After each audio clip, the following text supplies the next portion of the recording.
మీరు కాదు కదా బీజేపీ అంటే మేము ఖచ్చితంగా చెప్పగలుగుతాం. ధర్మపురి అరవింద్ గారు నిజామాబాద్లో నాకు 3 సీట్లు తక్కువ వచ్చినాయి కాబట్టి నాకు సిద్ధాంతానికి కట్టుబడి ఉన్నా ఖచ్చితంగా నేను ప్రతిపక్షంలో కూర్చుంటా అన్నటువంటి ఆ మాటలు ఎక్కడ? నువ్వు సంబంధం లేకుండా, నీ ఓట్లు లేకుండా, నీ కౌన్సిలర్ లేకుండా నువ్వు వచ్చి ఓట్లు వేసిన ఉండేది ఇదెక్కడా అని యావత్ తెలంగాణ ప్రజలు కూడా నిన్ను ప్రశ్నిస్తున్నా ఉన్నారు. రఘునందన్ గారు, ఎక్కడైతే ఓట్లు అమ్ముకోలేనటువంటి, డబ్బులు తీసుకోకుండా ఓటు వేయాలి అంటే ఒక ప్రజలు ఆలోచించేది బీజేపీ పార్టీని ఆలోచిస్తారు.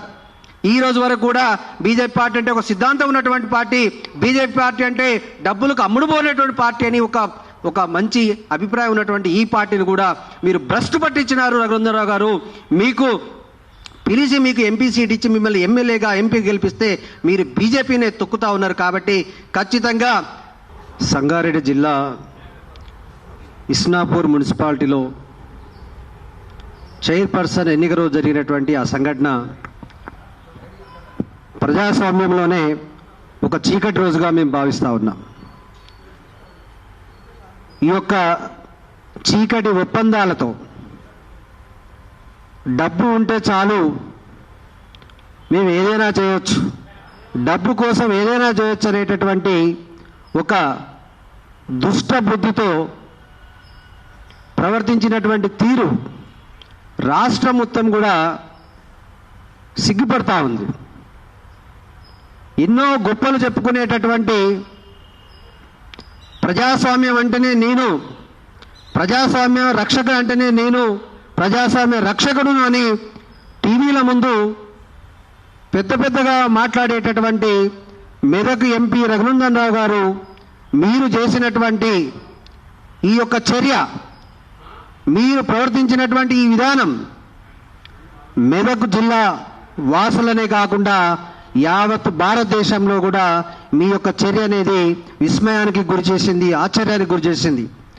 ఎందుకంటే రఘునందన్ రావు గారు అంటే తెలంగాణ ఉద్యమకారుడు.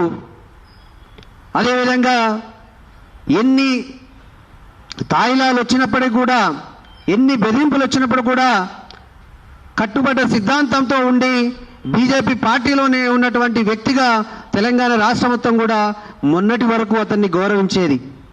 కానీ ఈరోజు తెలంగాణ ప్రజలు ఇష్టంతో, ప్రేమతో నిన్ను గెలిపిస్తే నువ్వు చేసినటువంటి ఈ తీరు అనేది తెలంగాణలో ఉన్నటువంటి యావత్ ప్రజానీకరణంతో పాటు బీజేపీ ఆర్ఎస్ఎస్లో ఉన్నటువంటి అందరి కార్యకర్తల యొక్క మనోభావాలు మీరు దెబ్బతీసినారు.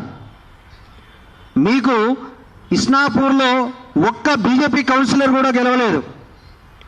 ఒక్క బీజేపీ కౌన్సిలర్ గెలవనప్పుడు మీరు బీఆర్ఎస్ పార్టీ ఎమ్మెల్యే పిలిచి, బీఆర్ఎస్ పార్టీ ఎమ్మెల్యేనో కాంగ్రెస్ పార్టీ ఎమ్మెల్యేనో కూడా తెలియనటువంటి ఒక వ్యక్తి పిలవగానే అదే కారులో వచ్చి మీరు ఓటేయడం అనేది అందరికి కూడా ఇది హాస్యాస్పదంగా ఉంది. అంతేకాకుండా సదరు ఎమ్మెల్యే చెప్తాడు బుల్లెట్ దిగిందా అని కూడా చెప్తా ఉంటాడు.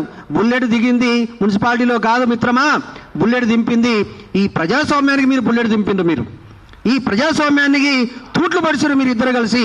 మీ యొక్క అపవిత్ర కలయిక, అనైతిక పొత్తు అనేది తెలంగాణలో ఉన్నటువంటి యువత మొత్తాన్ని కూడా విస్మయానికి గురి చేసింది. అది బుల్లెట్ దింపిన మీరు, ప్రజాస్వామ్యాన్ని దింపిన బుల్లెట్. కాబట్టి ఖచ్చితంగా బీసీ బిడ్డలారా, బహుజన బిడ్డలారా, ఇటువంటి అనైతిక చర్యలకు పాల్పడేటటువంటి ఈ ద్రోహులను ఖచ్చితంగా మనం రాజకీయ సమాధి చేయాల్సినటువంటి అవసరం ఎంతైనా ఉందని కూడా నేను తెలియజేస్తా ఉన్నాను. అంతేకాకుండా 1999లో అదే బీజేపీ పార్టీకి చెందినటువంటి గౌరవనీయులు వాజ్పేయి గారు ఒక్క సీటు తక్కువ వచ్చింది కదా అని తన యొక్క ప్రభుత్వాన్ని రద్దు చేసుకున్నటువంటి సంఘటన ఒకవైపు ఉంటే, ఒక్క సీటు కోసం తన యొక్క ప్రభుత్వాన్ని వదులుకున్నటువంటి సంఘటన ఒక్కటైతే, ఒక్క ఓటు అమ్ముకొని ఆ డబ్బుల కోసం నువ్వు వచ్చి నీ బీజేపీ కౌన్సిలర్ ఒక్కళ్ళు కూడా లేనటువంటి దగ్గర నువ్వు ఓటు అమ్ముకున్న సంఘటన అనేది ఇంకోవైపు. 2 సీట్ల నుంచి ప్రభుత్వాన్ని 3 సార్లు వేలుతున్నటువంటి బీజేపీ ఎక్కడా, నువ్వెక్కడా రఘునందన్ గారు అని నేను సూటిగా ప్రశ్నిస్తా ఉన్నాను. మీరు చేసినది ఖచ్చితంగా ముమ్మాటికి తప్పు. మీరు యావత్ తెలంగాణ ప్రజలకు, భారతదేశ ప్రజలకు కూడా మీరు క్షమాపణ చెప్పాల్సినటువంటి అవసరం ఉంది.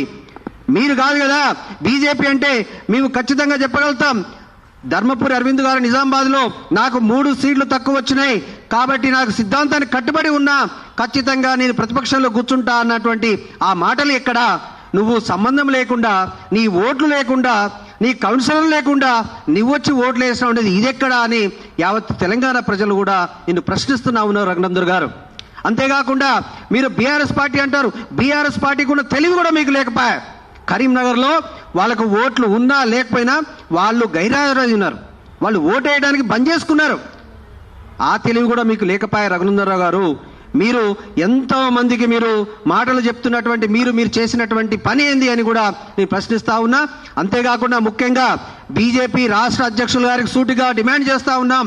యావత్ తెలంగాణ ముద్రా సమన్వయ కమిటీ మీరు ఈ యొక్క సంఘటనను తీవ్రంగా పరిగణించి కోవర్టు రాజకీయాలు చేసినటువంటి రఘునందన్ గారిని సస్పెండ్ చేస్తారా, లేకపోతే ఈ బీజేపీ పార్టీని నామరూపా లేకుండా చేసుకుంటారా తెలంగాణ రాష్ట్రంలో అనే విషయాన్ని మీకు సూటిగా డిమాండ్ చేస్తా ఉన్నాను. ఖచ్చితంగా తెలంగాణ ప్రజలకు మీరు క్షమాపణ చెప్పాల్సినటువంటి అవసరం ఉన్నది. ఎందుకంటే ఈ రాష్ట్రంలో ఏ వ్యక్తి అయినా కూడా ఒకటే కోరుకుంటాడు, ఎక్కడైతే ఓట్లు అమ్ముకోలేనటువంటి డబ్బులు తీసుకోకుండా ఓటు వేయాలి అంటే ఒక ప్రజలు ఆలోచించేది బీజేపీ పార్టీని ఆలోచిస్తారు.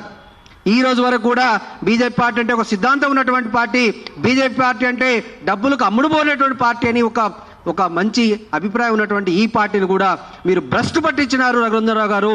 మీకు పిలిచి మీకు ఎంపీ సీట్ ఇచ్చి మిమ్మల్ని ఎమ్మెల్యేగా ఎంపీ గెలిపిస్తే మీరు బీజేపీనే తొక్కుతా ఉన్నారు. కాబట్టి ఖచ్చితంగా మన రామచంద్రరావు గారికి డిమాండ్ చేస్తా ఉన్నాం, ఖచ్చితంగా మీరు వారిపై చర్యలు తీసుకుంటారా లేరా అనేది మీకే వదిలేస్తా ఉన్నాం.